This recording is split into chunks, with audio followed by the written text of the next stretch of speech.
This is the I am prepared to die speech by Nelson Mandela, which was a statement from the doc at the opening of the defense case of the Riviera trial.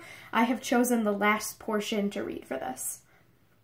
The lack of human dignity experienced by Africans is the direct result of a policy of white supremacy. White supremacy implies black inferiority. Legislation designed to preserve white supremacy entrenches this notion. Menial tasks in South Africa are invariably performed by Africans. When anything has to be carried or cleaned, the white man will look around for an African to do it for him, whether the African is employed by him or not. Because of this sort of attitude, whites tend to regard Africans as a separate breed. They do not look upon them as people with families of their own. They do not realize that they have emotions, that they fall in love like white people do, that they want to be with their wives and children like white people want to be with theirs, that they want to earn enough money to support their family's property, to feed and clothe them and send them to school.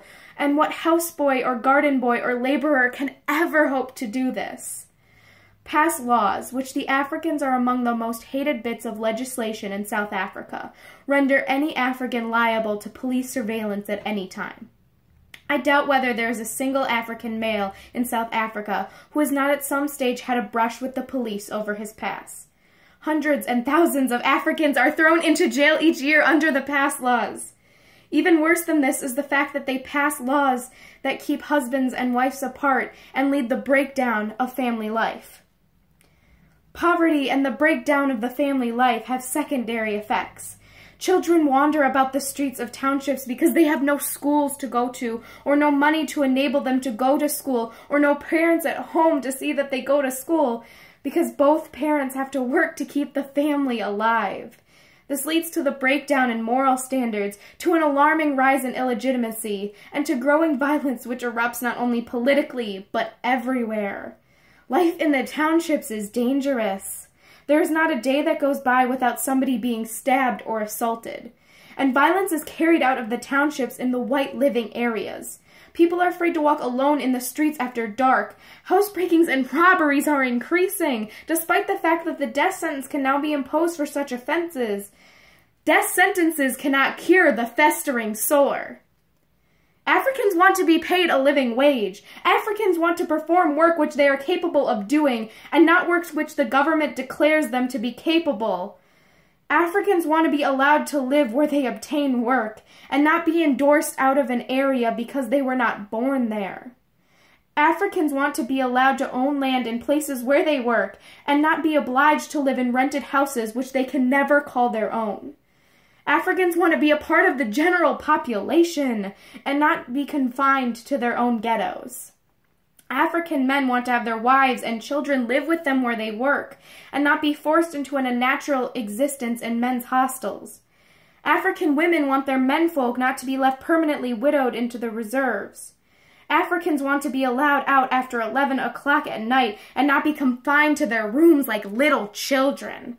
Africans want to be allowed to travel in their own country and to seek work where they want to and not where the Labor Bureau tells them to. Africans want a just share in the whole of South Africa. They want security and a stake in society.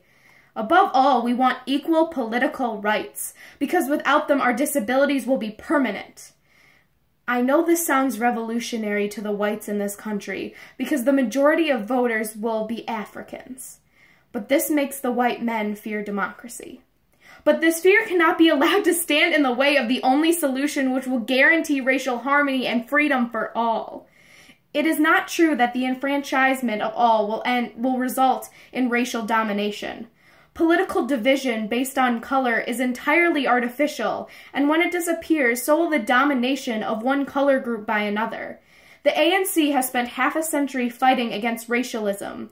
When it triumphs, it will not change that policy. Then this is what the ANC is fighting. Their struggle is truly a national one. It is the struggle of the African people, inspired by their own suffering and their own experience.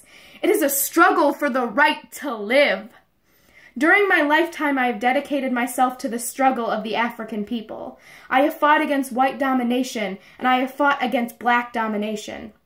I have cherished the ideal of a democratic and free society in which all persons live together in harmony and with equal opportunities. It is an ideal which I hope to live for and to achieve, but if needs be, it is an ideal which I am prepared to die.